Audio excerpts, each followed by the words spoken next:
What metrics to track using social media? When it comes to reading the results of your efforts, social media has made it very easy for businesses to gauge their success.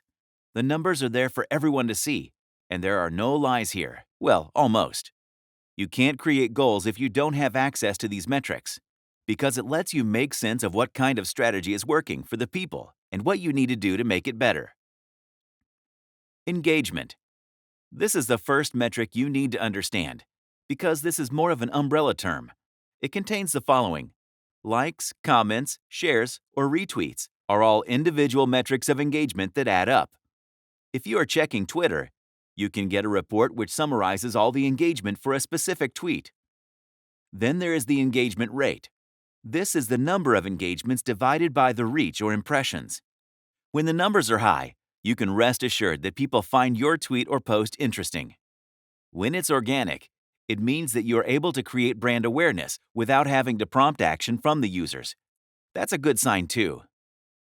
Impressions and reach. These are two other metrics that often confuse businesses. If you are working towards improving or even understanding brand perception and awareness, you need to look at these. Here's how you know the difference. Impressions tell you how many times a user saw it on their timeline. Reach, on the other hand, tells you the possible number of unique viewers your post could have, reached. Typically, this is calculated by adding your number of followers and the follower count of the accounts that shared your post. Referrals and conversations. Typically, e-commerce websites start by keeping track of these two metrics because they are directly linked to marketing and sales. This is the goal of every business. But you will need to devise a publishing strategy with tracks if you want to understand the traffic analytics of your website. Referrals tell you about the users who actually land on your website.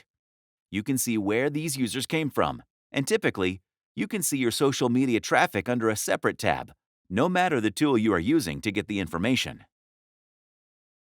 Conversion is about the purchases made on your site. A viewer has been converted into a paying customer. A social conversion is one that happened because of the content posted on a social media platform, and it all happened in one go. You should also learn about click-through rate, or CTR, when it comes to both posts and ads. This is a number which tells you how many times a user has clicked on the content of your posts. It gives you the data on impressions because they saw the ad or post too. When the CTR numbers are high, it means you ran a good ad and got results. This can be measured using email links, call to action buttons, and specific social media ads too.